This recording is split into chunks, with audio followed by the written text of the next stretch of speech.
खुलुमबाय बड'लेण्ड बुब्लि स्टुडिय'आव दं आं राकेश रामसियारि। बे समाव बिक्रम दैमारि थामहिनबा बिपिएफ राजखान्थि हान्जाखौ गोख्रों भाबै मदद होग्रा थैथां भाबै मदद होग्रा बिथां बिक्रम दैमारिया गोख्रों बाथ्रा बुंदों। बिथाङा बुंथिदों जे बे समाव मैयानि सानावनो थामहिनबा एनडिएनि बिजाथि निर्मल कुमार ब्रह्म देरहानाय इउपिपिएल राजखान्थि हान्जाखौ थांखिनानै बिथाङा बुंथिदों जे मैयानि सानावनो इउपिपिएल राजखान्थि हान्जानि जे रंजानाय थामहिनबा बिथांमोननि बमा गावनाय बे रंजानाया मैयानि सानावनो जोबथा जागोन होननानै बाथ्रा बुंदों। इउपिपिएल दोलोनि रंजानाया मैयानि दिनावनो जोबथा होनना आं बुंनो नागिरो दे। मैयानि देरहानायानो इउपिपिएलनि थाखाय जोबथा देरहानाय होनना आं सानगोन। गोबाङा देरहानो हागौ, नाथाय सरकार सालायनो हानाय देरहानायनि अंकआ 2025 मायथाइयाव टटेलि माइनास जागोन। बिथाङा बुंथिदों जे मैयानि सानावनो इउपिपिएल राजखान्थि हान्जानि जे रंजानाय बे रंजानाया जोबथा जाबाय होननानै बाथ्रा बुंथिदों बिथां बिक्रम दैमारिया। आरो बेनि अनगायैबो बिथाङा गोबां आरोबाव गोख्रों बाथ्रा बुंबावनायखौ नुनो मोनदों जे फैगौ 2025 मायथाइनि थाखाय बिथांमोना 100 स्पिडआव खारनो थाखाय बा 100 स्पिडनि थाखाय बिथांमोना साखाफारा जादों। थामहिनबा थांनाय बावैसो सानाव एमपि बिसायख'थि आरो बेनि अनगायैबो बाइ इलेक्शन थामहिनबा उफ्रा बिसायख'थि बे उफ्रा बिसायख'थियाव बिथांमोना 20 स्पिडआवल' खारदोंमोन होननानै बाथ्रा बुंदों बिक्रम दैमारिया। आरो फैबाय थानाय 2025 मायथाइयाव बिथांमोना 100 स्पिडआव 100% स्पिडआव खारगोन होननानै बाथ्रा बुंदों। साखाफारा जादों, सिमां सुजुदों बिथां बिक्रम दैमारिया। दा जोङो 20%सो जोङो नाजादों। नेक्स्टआव 100% स्पिडआव जों खामानि मावनांगोन। बिसेसके आं गावखौ बुंदों आरो आं बुंदों आं राजनितिनि थाखायनो जोबथेसालियाव थांनांदोंब्ला राजनितिकजोंनो आङो बेनि एन्सारखौ होगोन। सिमां सुजुदों बिथाङा फैबाय थानाय समाव बिथांमोना 100 स्पिडआव खारनो थाखाय साखाफारा होननानै बाथ्रा बुंथिदों बिथां बिक्रम दैमारिया। आरो बिथाङा गावनि जे जोबथेसालियाव थानाय बाथ्राखौबो मख'दों। बिथाङा बुंदों जे आं 91 दिन आं जोबथेसालियाव दंमोन आरो बे जोबथेसालियाव थानांनाय बा राजखान्थियारि बिथिंजोंनो आंखौ जोबथेसालियाव दोनहरदोंमोन आरो बे राजखान्थियारि बिथिंनि जे बेनि फिननायखौ आं होनो थाखाय बे समाव थामहिनबा झटका होनो थाखाय आं थियारि होननानै बाथ्रा बुंदों बिथां बिक्रम दैमारिया। नाथाय मा झटका होगोन बेखौ फैबाय थानाय समावसो मोनसिगोन। नाथाय बे मोनसे सोंथिया जाखाङोदि बिथाङा फैबाय थानाय समाव बिजाथि गसंगोन नामा, MCLA जागोन नामा बिथाङा बिटिसि बिसायख'थियाव जायखौ बिथाङा देरहानानै थामहिनबा बिथाङा MCLA जानानै झटका होनो थाखाय बिथाङा थियारि जादों नामा बिक्रम दैमारिया।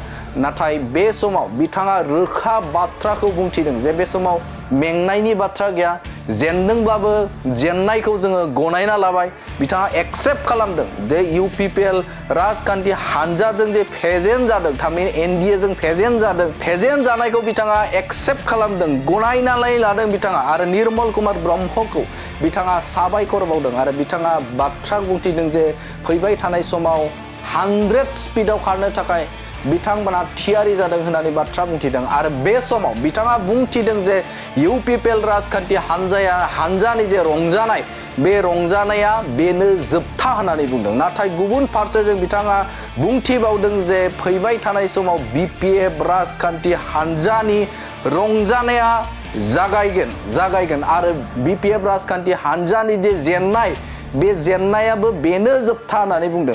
आरो बिपिएफ राजखान्थि हान्जानिया जेननाया बेनो जोबथा आरो इउपिपिएल राजखान्थि हान्जानि जे देरहानाय बे देरहानाया बेनो जोबथा होननानै बाथ्रा बुंथिदों बिथां बिक्रम दैमारिया। आरो फैबाय थानाय समाव इउपिपिएल राजखान्थि हान्जानि जे रंजानाय बे रंजानाया जोबसिगोन थामहिनबा मैयानि सानावनो जोब्बाय होननानै बाथ्रा बुंनायखौ नुनो मोनदों बिथां बिक्रम दैमारिखौ। थारैनो बे समाव मख'नांगोन जे बिथाङा फैबाय थानाय समाव 100 स्पिडआव खामानि मावगोन होनना बुंदों।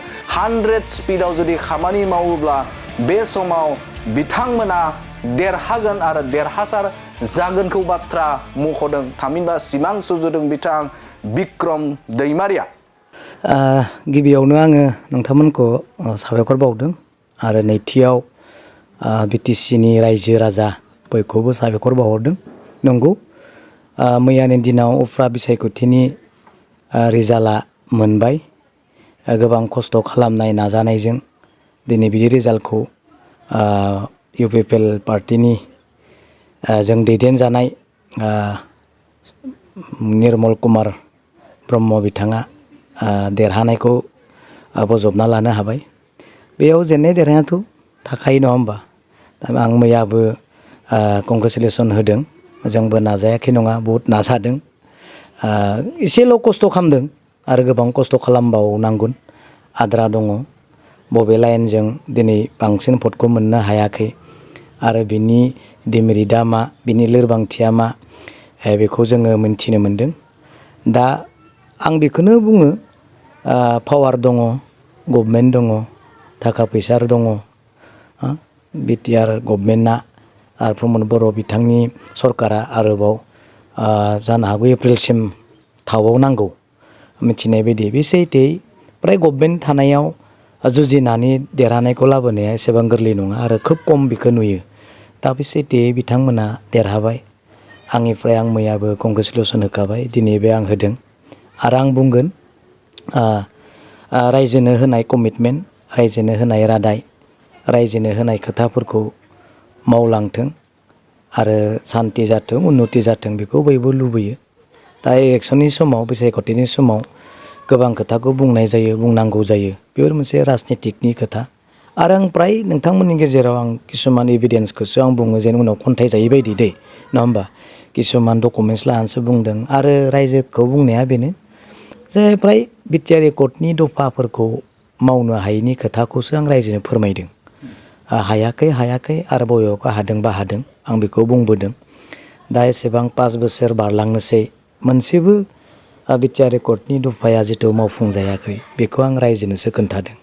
बबे मावफुंजायाखै, दिल्लीजों बबे दफाया रेजेक्ट खालामजाखो, बबे दफाया IB रिपर्टजों मोनसे होनो हायै मोनसे अबस्थायाव वार्डफोरखौ बुंजाखो, बिसोरनि डिपार्टमेन्टनि बिउरोक्रेट्सफोरा माबायदि दिल्लीनि माइनुटजों लिरनानै हरखो BTCआव, बेफोर खोथाखौसो आं रायजोनो फोरमायदों। आरो बेखौ पार्टिया, BPF पार्टिया गावसिनि लाइनजों निस्सय गोख्रों खालामगोन।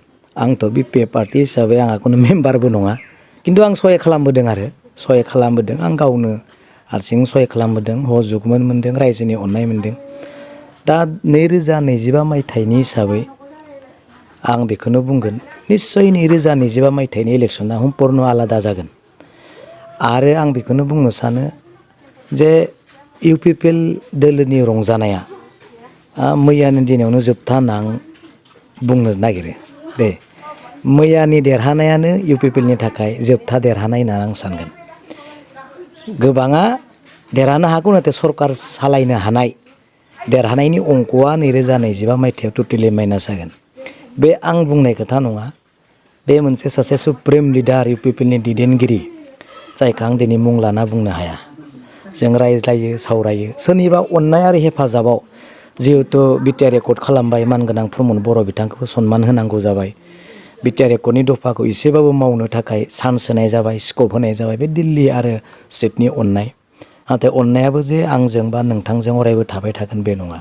आरो बिनि रेड सिगनेलानो होन, ग्रिन सिगनेलानो होन, जों मोनबोबाय थादों। दा बेनिखायनो आं बुंनो सानो BPFनि जेननाया मैयानो जोबथा आरो UPPLनि देरहानायनि रंजानाया मैयानो जोबथा। बेखौ आं दिनै नोंथांमोननि सिगाङाव बुंदों आरो 2025नि टारगेटखौ लानानै। खिन्थु खुनु नार्भासनि खोथा गैया आरो जेसेबां हायो नाजानांगोन। दा जोङो 20%सो जोङो नाजादों। नेक्स्टआव 100% स्पिडआव जों खामानि मावनांगोन। बिसेसके आं गावखौ बुंदों आरो आं बुंदों, आं राजनितिनि थाखायनो जोबथेसालियाव थांनांदोंब्ला राजनितिकजोंनो आङो बेनि एन्सारखौ होगोन। आं दासिमबो बेफोरनि माबाखौ लाथ'वाखै। बेखौ बुंबाला गाज्रि खोनायो, प्रतिहुत होननाय खोनायो, खिन्थु नङा। खिन्थु आं बिराद मोनसे गेदेर झटका होनांगौ दङ 2025 मायथाइयाव। 91 देशनि मोनसे झटका होनांगौ दङ। बेखौ फैबाय थानाय समावसो खोन्थागोन आरो। Thank you.